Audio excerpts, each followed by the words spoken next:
Shalom buat kita semua. Kita bersyukur untuk hari ini kalau kita boleh bersama-sama bertemu melalui ibadah ALF dan saya percaya setiap kita adalah pribadi-pribadi yang terus menjalani kehidupan ini untuk mengikuti apa yang menjadi kehendak dan ketetapan Tuhan. Dan hari ini secara khusus tema yang spesial yang diberikan yaitu berbicara tentang sepi di hari tua. Tadi Bu Meta mengatakan bahwa Bu Meta justru mengalami sebaliknya. Di pasar, di rumah, di mobil, di mana-mana justru ramai. Jadi berbanding terbalik. Tetapi waktu kita melihat bagian tema dari ini menjadi sebuah perenungan yang dalam di dalam kehidupan kita. Sebenarnya ketika berbicara tentang sepi, apa sebenarnya yang sedang dipahami oleh banyak orang ketika berbicara tentang sepi? Sepi di hari tua ada yang mengatakan itu adalah indah. Ada juga yang mengatakan sepi waktu di hari tua itu justru menderita. Ada juga yang mengatakan biasa saja. Tetapi apa sebenarnya yang kita bisa pelajari bersama-sama ketika kita mempelajari tema hari ini? Sepi berbicara tentang sebuah reaksi di mana seorang merasa tidak terkoneksi, tidak terhubung dengan orang-orang yang ada di sekitarnya. Artinya nggak nyambung dengan orang-orang yang di sekitar dia. Apa yang dia sampaikan, apa yang dia inginkan, itu seakan-akan berbeda. Maka dia nggak nyambung dengan orang-orang yang di sekitar dia.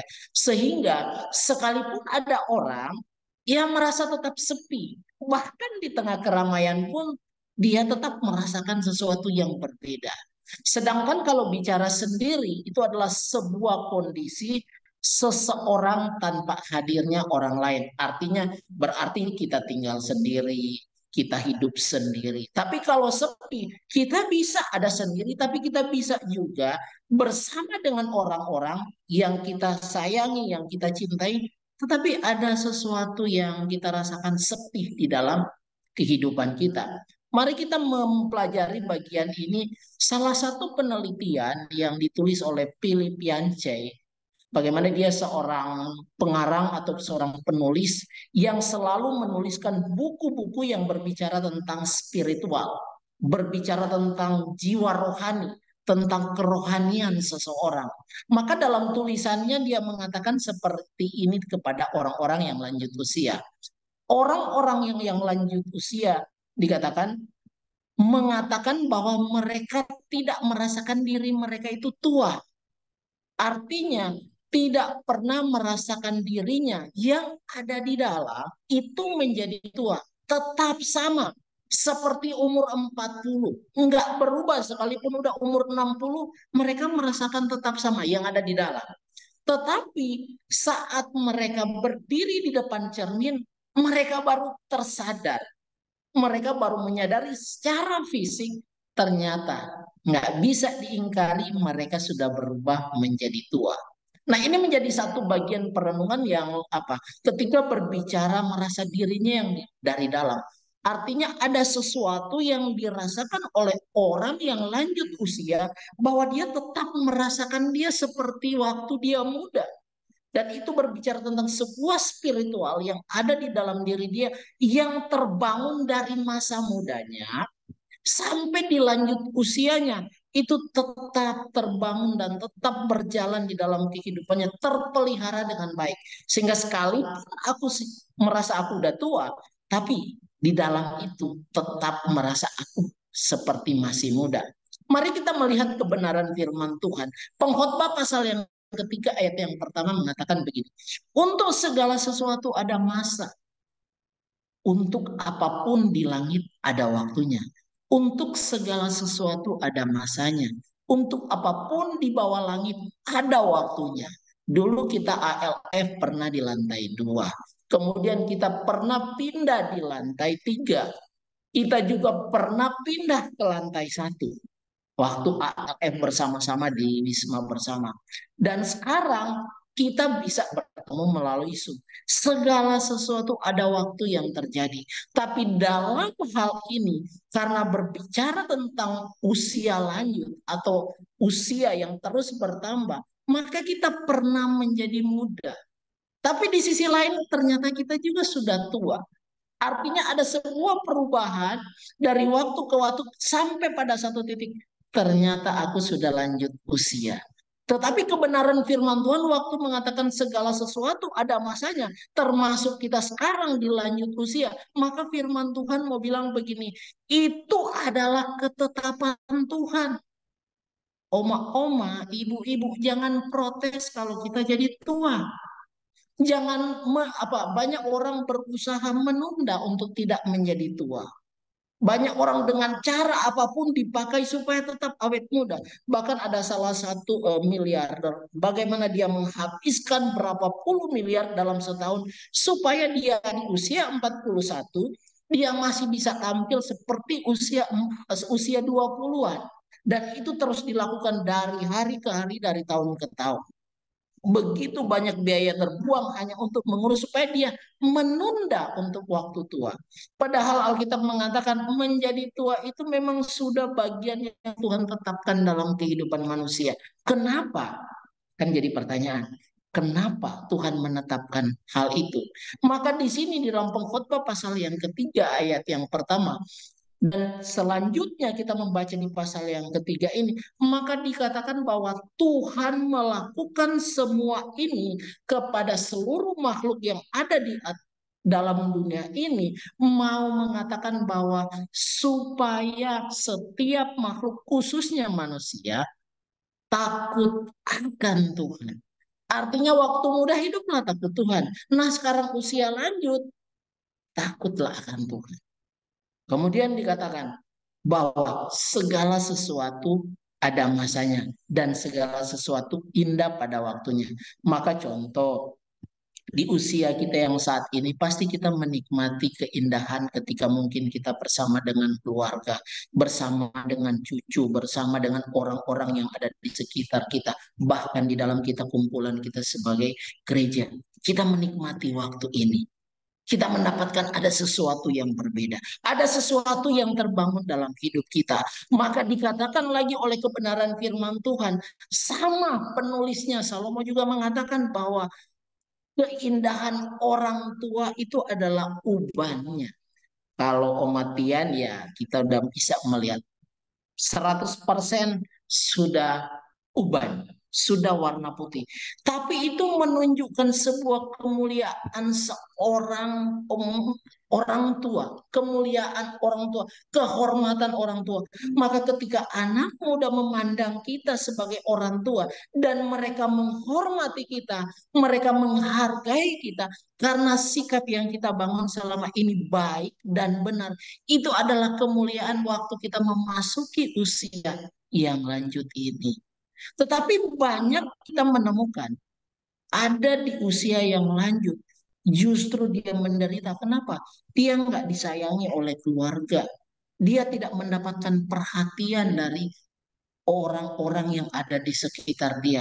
Bahkan dia mengatakan dia sendiri menjalani hidup menjalani hidup sekarang kurang lebih 35 tahun hidup sendiri.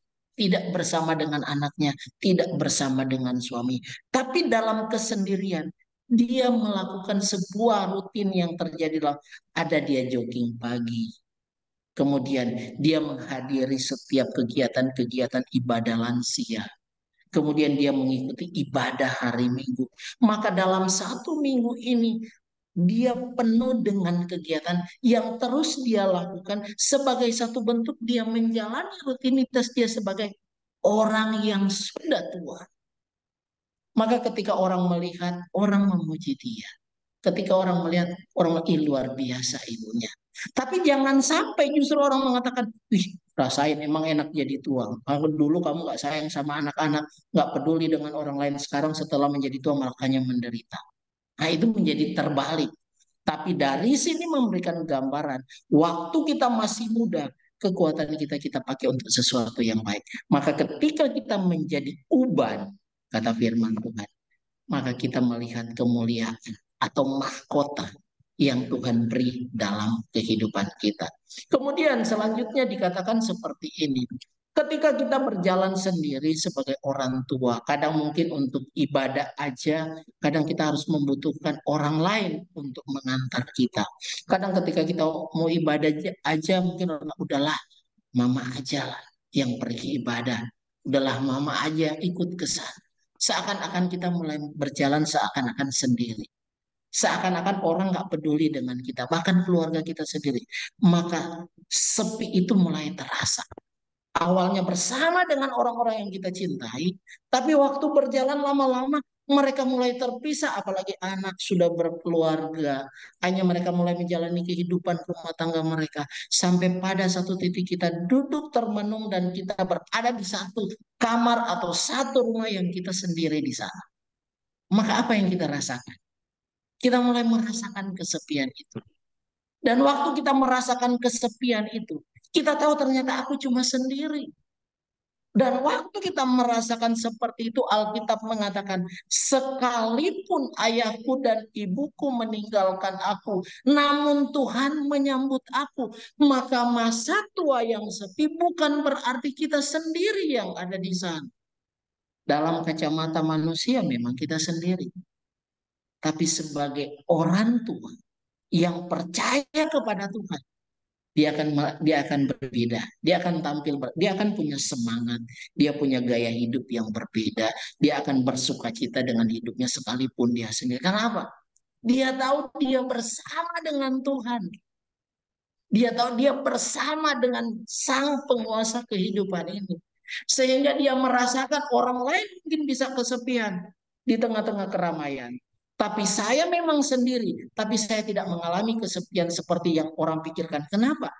Karena saya bersama dengan Tuhan. Itu berbicara tentang iman kita kepada Tuhan. Itu berbicara sebuah kepercayaan yang kita bangun dari kehidupan kita masa muda sampai kita di lanjut usia ini. Sehingga anak cucu kita melihat, wah iya ya, mama saya luar biasa. Dia tetap bersuka cita di usia dia yang semakin lanjut. Dia tetap rajin beribadah di usia dia yang saat ini tinggal sendiri. Dan kita melihat pribadi-pribadi yang seperti ini sedang memberikan keteladanan yang luar biasa bagi keluarga dan banyak orang. Tapi pertanyaannya, ada nggak ditemukan di dalam kehidupan kita? Jangan sampai malah sebaliknya. Harusnya ini yang ditemukan di dalam kehidupan kita sebagai orang yang percaya kepada Tuhan. Kemudian selanjutnya dikatakan begini. Yesaya 46 ayat 4. Kalau kita membaca kitab Yesaya ini, mulai di pasal 40 sampai terus pasal 48, ini bagaimana kehidupan orang Israel itu di dalam pembuangan. Mereka berada di dalam penderitaan. Mereka berhadapan dengan penyembahan-penyembahan berhala. Tetapi Tuhan hadir berbicara dengan mereka. Hei, ingat keturunan Yakub. Mulai kamu di dalam kandungan, aku tuh yang bentuk kamu. Engkau adalah berharga di mataku. Aku sangat mengasihi engkau.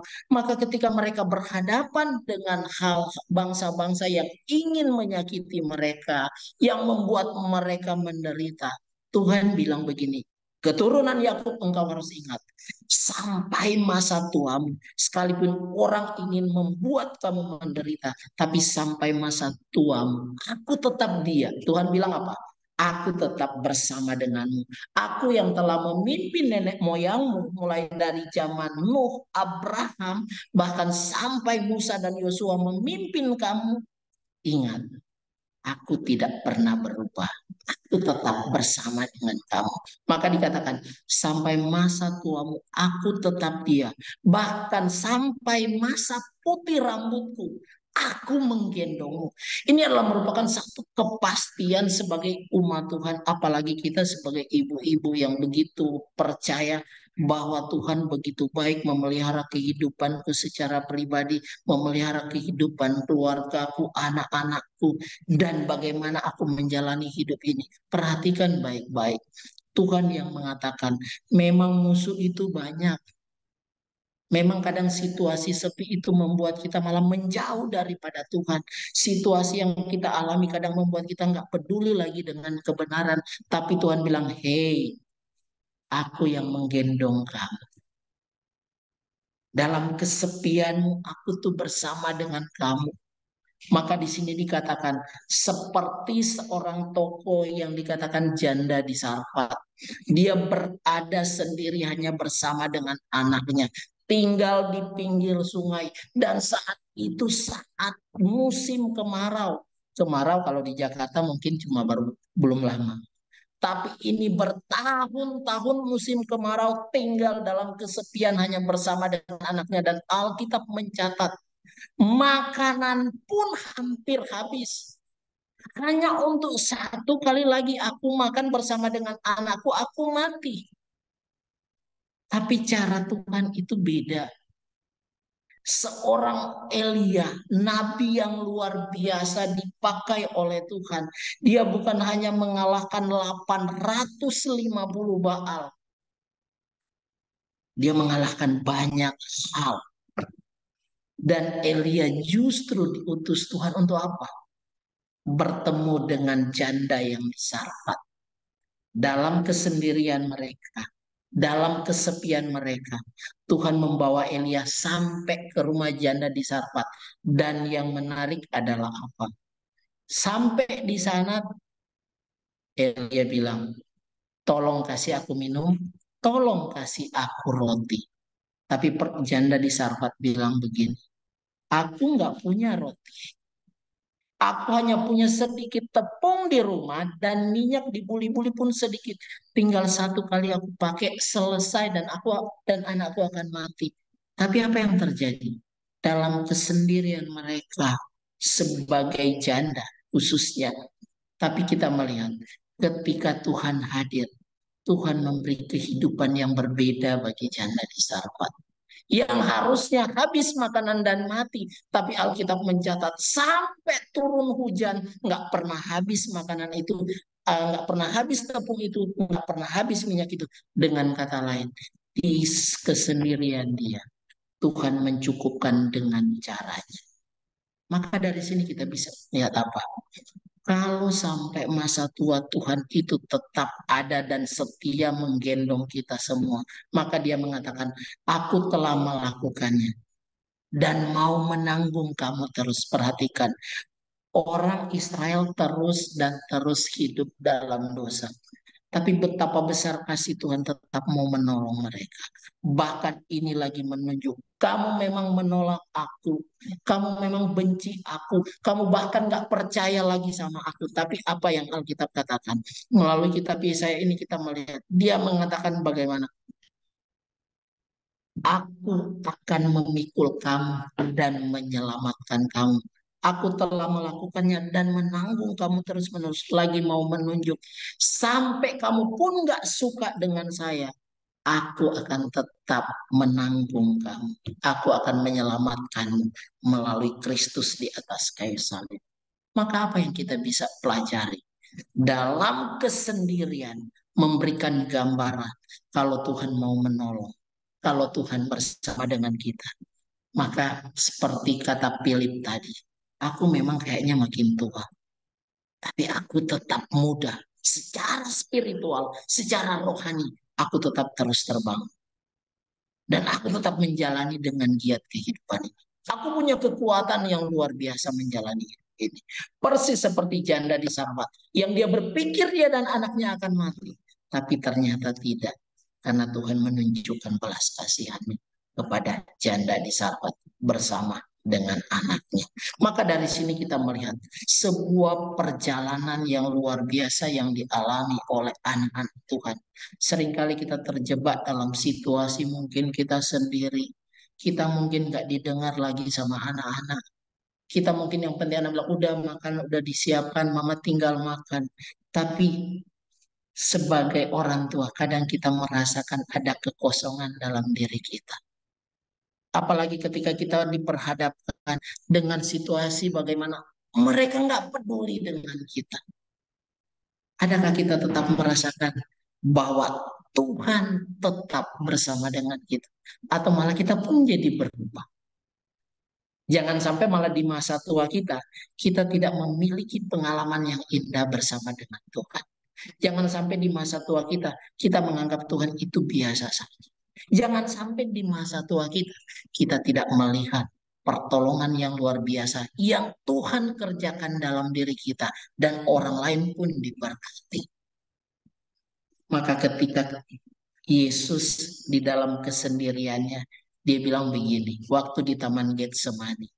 Dalam kesendiriannya, dia panggil murid, ayo temenin temenin saya ya, kita berdoa sama-sama ya. Tapi yang ternyata yang diajak oleh Tuhan, yang bersama dengan dia di Taman Getsemani, justru mereka tidur. Dan Yesus hanya sendiri berdoa kepada Sang Bapa. Dalam kesendiriannya kita melihat, di kesendirian Kristus, justru dia membangun persekutuannya yang luar biasa dengan Sang Bapa. Maka ketika dia katakan dia begitu menderita, yang lain nggak peduli, termasuk muridnya nggak peduli mau berdoa bersama dengan dia. Alkitab mencatat malaikat datang memberi kekuatan kepadanya. Maka dalam kesendirian dan kesepiannya dikatakan oleh Alkitab bahwa Tuhan menunjukkan, Sang Bapa menunjukkan kuasa. Sehingga apa? Saat Kristus menjalani kehidupannya menuju kayu salib, dia pun sendiri sampai di atas kayu salib. Tetapi yang menarik apa? Memang dia sendiri. Tetapi waktu dia melihat jumlah orang banyak di depan dia yang mengkhianati dia, yang melukai dia, yang memfitnah dia, yang menyalibkan dia, kata-kata indah keluar dari mulutnya. Ya Bapak, jangan tanggungkan dosa ini kepada mereka. Dan saat dia tersalib itu, justru dikatakan dia mengalami keterpisahan dengan Sang Bapa. Dan di situ mengatakan betapa menderitanya ketika Kristus hanya sendiri. Ketika tidak bersama dengan Sang Bapa karena memikul dosa manusia. Maka mau mengajarkan apa buat kita? Ketika kita hidup di usia lanjut kita memang sendiri. Tapi ingat, selama kita bersama dengan Tuhan, kita punya gairah hidup yang berbeda. Tetapi ketika kita merengek, kita hanya memikirkan nasibku, kita hanya melihat penderitaan yang kualami, maka nggak ada kekuatan apa-apa dalam diri kita. Padahal kita percaya Tuhan bersama dengan kita. Maka dari sini apa yang menjadi pembelajaran buat kita hari ini? Yang pertama, menjadi tua itu adalah pasti. Itu adalah anugerah yang harus diterima. Maka jangan sampai kita menolak. Jangan sampai, aduh saya nggak mau jadi tua. Ternyata jadi tua itu nggak enak. Saya harus butuh pertolongan orang lain. Saya harus menyusahkan orang lain. Ingat ya, pikiran-pikiran seperti itu yang membuat kita tidak menghargai masa tua kita. Pikiran-pikiran seperti itu yang membuat seakan-akan kita nggak percaya dengan ketetapan yang Tuhan beri dalam hidup kita. Dan pikiran-pikiran seperti itu membuat kita nggak punya kekuatan apa. Dan yang kedua, sepi bukan berarti kita sendirian. Kenapa? Karena Alkitab mencatat dalam pelarian Daud, dia sendiri. Tetapi Tuhan selalu menyertai dia. Ketika Yusuf terjual, dia berada di kumpulan orang yang tidak percaya kepada Tuhan. Dia ramai, tapi sebenarnya dia sepi. Dia sendiri. Tapi apa? Dia tidak pernah terpisah dengan Tuhannya. Maka apa yang dilakukannya? Apa yang dikerjakannya? Dibuat oleh Tuhan berhasil. Maka saat kita di usia lanjut ini, memang kita sepi. Tapi ingat, orang yang percaya selalu disertai oleh Tuhan. Dan yang berikut, tetaplah menjadi orang yang berguna bagi orang lain. Kadang kita berpikir begini, ketika kita usia saya ingat kesaksian sedikit. Saya ingat papa saya sempat bilang begini, di akhir-akhir hidup dia bilang, iya ya, saya nggak mau kalau saya menyusahkan keluargaku atau anak-anakku atau cucuku kalau aku nanti itu. Kalau bisa Tuhan secepatnya bagaimana caranya supaya aku mati. Kalimat itu memang tampak benar. Baik waktu dia mengatakan hal itu. Tetapi bagi seorang anak yang mengasihi orang tuanya, Dia nggak akan pernah peduli apapun yang terjadi di orang tuanya. Mau nggak bisa jalan, kah mau seperti apakah, kalau anak mengasihi orang tuanya itu bukan menjadi satu tantangan bagi dia, tapi itu menjadi satu ucapan syukur ketika dia bisa bersama dengan orang tuanya. Maka orang tua ketika dia menjadi tua, waktu punya pemikiran begitu, sebenarnya itu kayak lagi membela dirinya sendiri. Padahal itu menjadi bagian kehidupan yang harus dia alami. Sehingga apa? Dia bisa melihat seperti apa cara Tuhan menolong dia di masa tua. Dan yang berikut, sepi di hari tua membuat kita memiliki waktu yang banyak. Waktu yang banyak untuk apa? Bukan hanya ngurus cucu, bukan hanya ngurus rumah supaya bersih, bukan hanya ngurus lain-lain. Tapi kita punya banyak waktu dalam persekutuan dengan Sang Pencipta. Keterasingan Kristus pada karena manusia berdosa. Justru dia punya persekutuan yang intim dengan Tuhan, dengan Sang Bapa. Ketika murid-murid menjadi terasing karena dikejar untuk dibunuh, tetapi justru mereka membangun persekutuan yang luar biasa. Maka buat kita di usia kita yang makin terus bertambah, di usia lanjut kita, apakah kita merasa sepi? Ingat, sepi di hari tua harusnya membuat kita memiliki waktu yang banyak untuk hidup dalam persekutuan Sang Pencipta. Sebagai contoh, Oma atau Ibu Tian, seperti apa sekarang ini? Rambut sudah putih, jalan pakai tongkat. Tapi pernahkah merasakan hidup terus-menerus dalam persekutuan dengan Tuhan itu sendiri? Membangun kehidupan yang luar biasa. Apa yang kita lakukan waktu kita membangun kehidupan persekutuan dengan Tuhan? Maka aku bisa berdoa untuk anak-anakku. Aku bisa berdoa untuk anak mantuku. Aku bisa berdoa untuk cucuku. Aku bisa berdoa untuk orang lain. Bahkan untuk orang percaya. Supaya punya kehidupan yang takut akan Tuhan. Di samping itu aku mulai menyerahkan hidupku. Supaya aku tetap menjadi berguna. Karena aku punya persekutuan yang indah dengan Tuhanku. Dan itu menjadi hal yang indah. Saya ingat contoh ketika saat ini Bu Nevi diperhadapkan dengan mama yang sedang sakit dalam ketidakberdayaan. Tetapi selama kita menjalani kehidupan sebagai orang yang merasa bukan sendiri, aku bersama dengan Tuhan, maka kita punya kekuatan untuk terus mendampingi orang tua. Memang tampak tidak mudah bagi kita, tetapi hati yang mengasihi Tuhan, hati yang mengasihi orang tua akan menjadi sebuah kekuatan yang luar biasa. Kenapa? Karena itu yang Tuhan mau dalam hidup kita. Persis juga dengan setiap kehidupan kita. Suatu hari saya juga nanti akan mengalami apa ya? Tua. Sama-sama kita akan masuk pada usia yang tua kalau Tuhan kehendaki. Tetapi kalaupun kita sudah sampai di waktu itu seperti oma-oma yang ada saat ini, tapi biar kita punya waktu yang banyak untuk kita hidup dalam persekutuan dengan Tuhan. Dan itu adalah kebahagiaan kita di usia tua kita. Sepi di hari tua tidak membuat kita sendiri karena kita tetap bersama dengan Tuhan. Sepi di hari tua membuat kita semakin banyak waktu kita beri untuk hormat kemuliaan bagi nama Tuhan. Biarnya firman Tuhan hari ini boleh terus menolong kita, mengingatkan kita untuk menjalani hidup ini karena Tuhan sudah menetapkan kita sampai hari ini. Mari kita berdoa. Kami bersyukur ya Tuhan, untuk hari ini kami boleh belajar kembali firman Tuhan. Kami sungguh berterima kasih karena Tuhan masih memberi waktu bagi kami.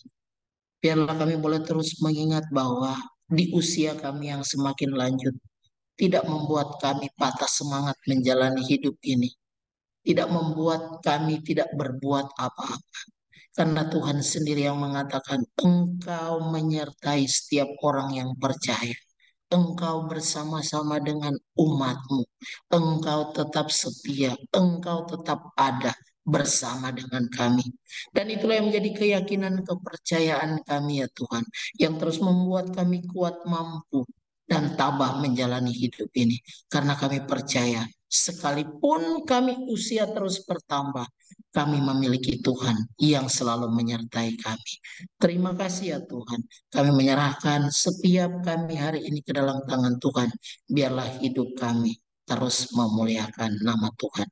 Dalam nama Tuhan Yesus Kristus, kami bersyukur, kami berdoa. Amin. Saya serahkan kembali ke Bu Meita. Mungkin ada yang mau bertanya, saya persilakan. Iya, boleh ibu-ibu kalau mau bertanya, Pak Julius siap menjawabnya. Yang sudah tua-tua, ya Oma Soim mau tanya kali Oma Soim. Ada Muncul. gambar saya nggak ya? Tanya dong. Bu Meta nggak ada gambarnya. Gimana ya? Oh, Meta Pak Jul. gambarnya. Mungkin Ada baru. Oke. Tuh saya ada mau sekarang. tanya, boleh. Saya mau Oke. tanya, Mungkin boleh. itu kali mungkin Tuh. apa ya, signal di sana kali ya. Signal saya ya. Iya bisa Nggak jadi apa-apa kalau ada dia suaranya. kadang-kadang Lagi hilang keberontak. gambarnya, tapi suaranya ada. Tuh Bu Sekarang Riana ada mau juga nanya tuh. Gambarnya, gambarnya.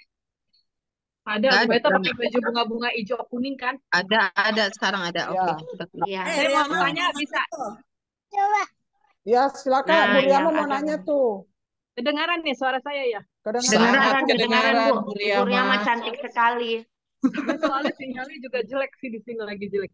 Jadi Kan saya di mau sana tanya, nggak ada gambarnya. Ya, nah, apa kalau gitu Pak, pas kita masa tua aja kita dekat ke Tuhan dong sepertinya ya Pak ya.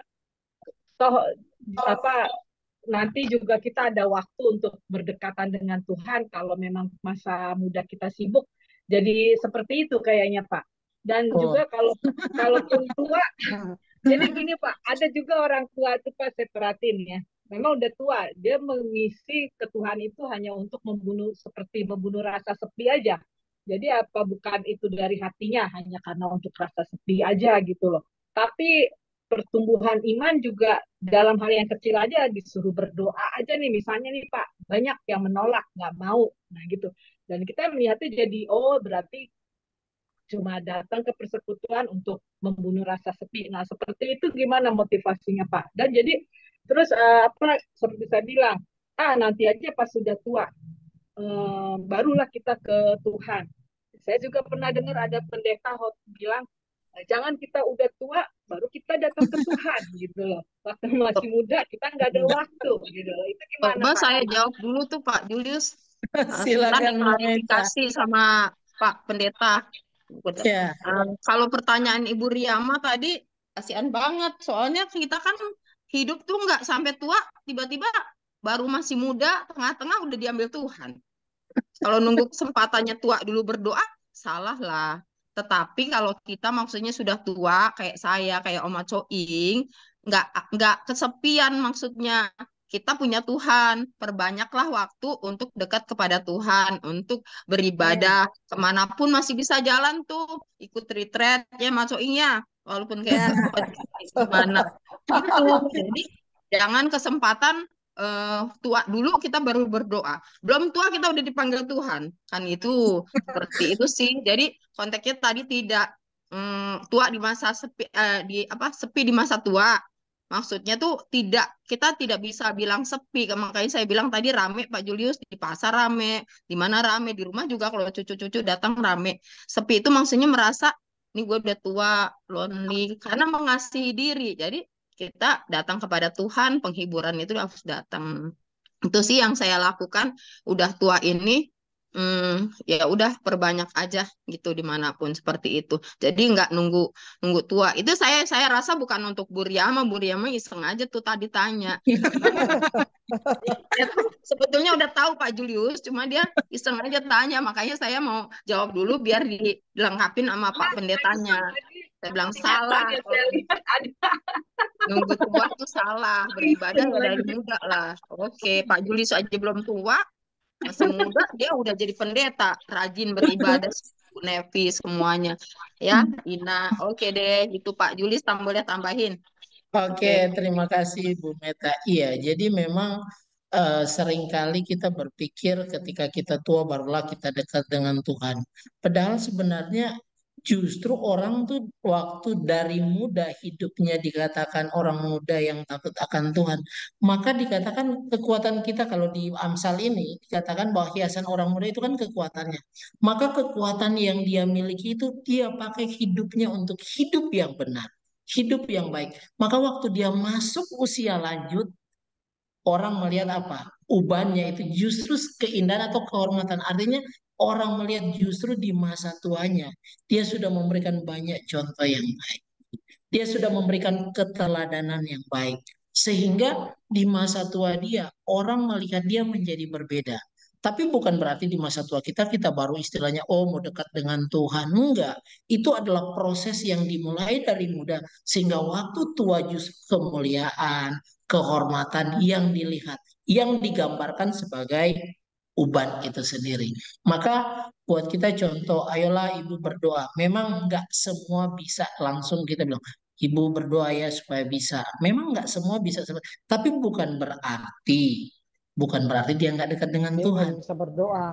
Cuma mungkin pertama mungkin kata-kata nanti kalau berdoa nggak teratur dengan Malu. rapi, terus mungkin daya ingat juga mulai berkurang sehingga udahlah biarlah yang lebih muda yang berdoa.